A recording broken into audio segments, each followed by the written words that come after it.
Hi നമസ്കാരം. ഇന്ന് നമ്മളിവിടെ നോക്കാനായിട്ട് പോകുന്നത് നിങ്ങളുടെ വ്യക്തിയുടെ മനസ്സിൽ ഈ ഒരു സമയത്ത് നിങ്ങളാണോ തേർഡ് പാർട്ടിയാണോ എന്നുള്ളതാണ്.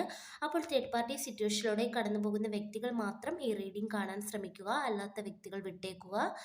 കൂടാതെ ഇതൊരു ജനറൽ റീഡിംഗ് ആണ്, എല്ലാവർക്കും റെസനേറ്റ് ആകില്ല. അപ്പോൾ നമുക്ക് നേരെ റീഡിങ്ങിലോട്ട് കടക്കാം. എല്ലാവരും നല്ലതുപോലെ പ്രാർത്ഥിക്കുക. ശേഷം നിങ്ങളുടെ വ്യക്തിയെ മനസ്സിലോട്ട് കൊണ്ടുവരാൻ ശ്രമിക്കുക. അതിനുശേഷം റീഡിംഗ് കാണാൻ ശ്രമിക്കുക. അപ്പോൾ നമുക്ക് നോക്കാം, ഈ ഒരു സമയത്ത് നിങ്ങളുടെ വ്യക്തിയുടെ മനസ്സിൽ തേർഡ് പാർട്ടി ആണോ നിങ്ങളാണോ, എന്താണ് ഈ ഒരു സമയത്ത് നിങ്ങളുടെ വ്യക്തിയുടെ മനസ്സിലൂടെ കടന്നു പോകുന്നത് എന്നാണ്.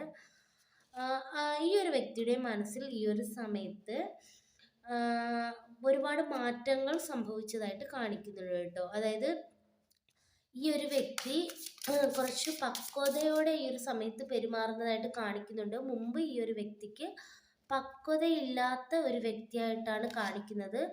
അതുപോലെ തന്നെ ഈ ഒരു വ്യക്തിക്ക് ഒരു പുതിയ തുടക്കം, അതായത് ഒരു പുതിയ തുടക്കം നിങ്ങളോടൊത്ത് വേണമെന്നൊക്കെ ഈ ഒരു വ്യക്തി ആഗ്രഹിക്കുന്നതായിട്ട് കാണിക്കുന്നുണ്ട്. അതുപോലെ തന്നെ ഈ ഒരു വ്യക്തി ഈ ഒരു സമയത്ത്, അതായത് മുമ്പ് ഈ ഒരു വ്യക്തി കുറച്ച് തെറ്റായ ഒരു ബന്ധത്തിലോട്ടൊക്കെ പോയതായിട്ട് കാണിക്കുന്നുണ്ട്. പക്ഷേ ഈ ഒരു സമയത്ത് തീർച്ചയായിട്ടും ഈ ഒരു വ്യക്തി നിങ്ങളോടാണ് ഈ ഒരു വ്യക്തിക്ക് സ്നേഹം എന്നാണ് ഇവിടെ കാണാനായിട്ട് സാധിക്കുന്നത്.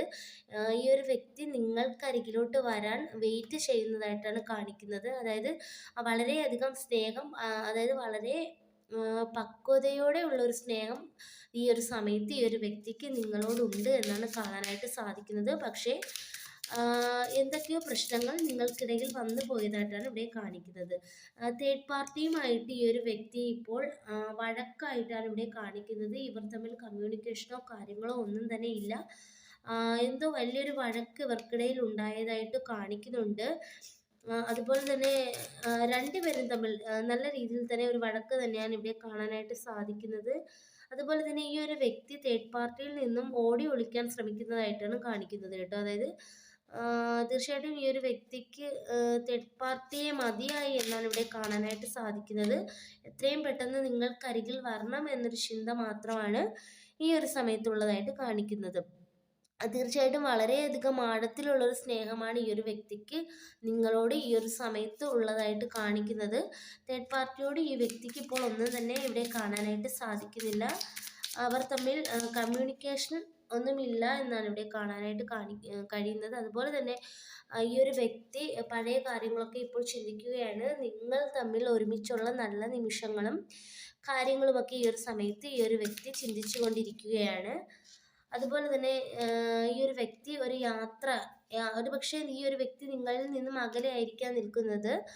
അതുകൊണ്ട് തന്നെ ഈ ഒരു വ്യക്തി ഒരു യാത്രയ്ക്ക് പ്ലാൻ അതായത് ഒരുപക്ഷെ ഈ ഒരു വ്യക്തി നിങ്ങൾക്ക് അരികിലോട്ട് വരുന്നതായിരിക്കാം. എന്തു തന്നെയായാലും ഒരു യാത്ര ഇവിടെ കാണാനായിട്ട് സാധിക്കുന്നുണ്ട് കേട്ടോ. അതായത് നിങ്ങൾ തമ്മിൽ ഉടൻ കണ്ടുമുട്ടാൻ പോകുന്നു എന്നാണ് ഇവിടെ കാണാനായിട്ട് സാധിക്കുന്നത്. വളരെയധികം ആഴത്തിലുള്ളൊരു സ്നേഹം ഈ ഒരു വ്യക്തിക്ക് നിങ്ങളോട് ഉണ്ട് എന്ന് തന്നെയാണ് ഇവിടെ കാണാനായിട്ട് സാധിക്കുന്നത്. അതുപോലെ തന്നെ ഈ ഒരു തേർഡ് പാർട്ടി എന്തൊക്കെയോ ബ്ലാക്ക് മാജിക് ഒക്കെ ഇവിടെ ചെയ്തതായിട്ട് കാണിക്കുന്നുണ്ട്. ഈ ഒരു വ്യക്തിയെ അട്രാക്റ്റ് ചെയ്തെടുക്കുവാനായിട്ട് എന്തൊക്കെയോ ബ്ലാക്ക് മാജിക്കും കാര്യങ്ങളും ഒക്കെ ഇവിടെ ചെയ്തതായിട്ടൊക്കെ കാണിക്കുന്നുണ്ട്. അതൊക്കെ ഈ ഒരു വ്യക്തിയെ വളരെയധികം നെഗറ്റീവായിട്ട് ബാധിച്ചതായിട്ട്, ഈ ഒരു വ്യക്തിയെ മാത്രമല്ല നിങ്ങളെയും ഇത് വളരെയധികം നെഗറ്റീവായിട്ടൊക്കെ ബാധിച്ചതായിട്ട് കാണിക്കുന്നുണ്ട്. പക്ഷെ അതിൽ നിന്നെല്ലാം ഒരു മോചനം ഇവിടെ കാണാനായിട്ട് കഴിയുന്നുണ്ട്. ഒരു പുതിയ സൂര്യൻ ഇവിടെ ഉദിക്കുകയാണ്. അതായത് പുതിയൊരു വെളിച്ചം നിങ്ങളുടെ ജീവിതത്തിലേക്ക് വരുന്നതായിട്ടാണ് കാണിക്കുന്നത്. അതുപോലെ തന്നെ ഒരു ഈശ്വരാനുഗ്രഹമൊക്കെ ഇവിടെ വരുന്നതായിട്ട് കാണിക്കുന്നുണ്ട്. നിങ്ങൾ തമ്മിൽ ഒരുമിച്ച് നല്ല രീതിയിൽ പോകും എന്ന് തന്നെയാണ് ഇവിടെ കാണാനായിട്ട് സാധിക്കുന്നത്. ഒരുപക്ഷെ ഈ ഒരു വ്യക്തിയുമായിട്ട് നിങ്ങൾ എപ്പോഴും വഴക്കായിരിക്കാം. അതായത് ഒരു ടോം ആൻഡ് ജെറി പോലെ എപ്പോഴും വഴക്കായിരിക്കാം. പക്ഷേ നിങ്ങൾ തമ്മിൽ പിരിയാത്ത ഒരു അവസ്ഥയുമാണ് ഇവിടെ കാണാനായിട്ട് കഴിയുന്നത്. തീർച്ചയായിട്ടും ഈ ഒരു വ്യക്തിക്ക് തേർഡ് പാർട്ടിയെക്കാളും വലുത് നിങ്ങൾ തന്നെയാണ് എന്ന് ആണ് ഇവിടെ കാണാനായിട്ട് സാധിക്കുന്നത്. തീർച്ചയായിട്ടും ഈ ഒരു വ്യക്തി നിങ്ങൾക്കരികിലേക്ക് ഉടൻ വരും. നിങ്ങൾ തമ്മിൽ ഒരുമിച്ച് ഒരു പുതിയ ലൈഫ് ആരംഭിക്കുമെന്നൊക്കെയാണ് ഇവിടെ കാണാനായിട്ട് കഴിയുന്നത്. അപ്പോൾ ഇതൊക്കെയാണ് ഇന്നത്തെ റീഡിംഗ് ഇഷ്ടമായെങ്കിൽ ലൈക്ക് ചെയ്യുക, സബ്സ്ക്രൈബ് ചെയ്യുക. പേഴ്സണൽ റീഡിംഗ് ആവശ്യമുള്ളവർക്ക് വാട്സപ്പിൽ കോൺടാക്റ്റ് ചെയ്യാവുന്നതാണ്. എല്ലാവർക്കും നന്ദി പറയട്ടെ. താങ്ക്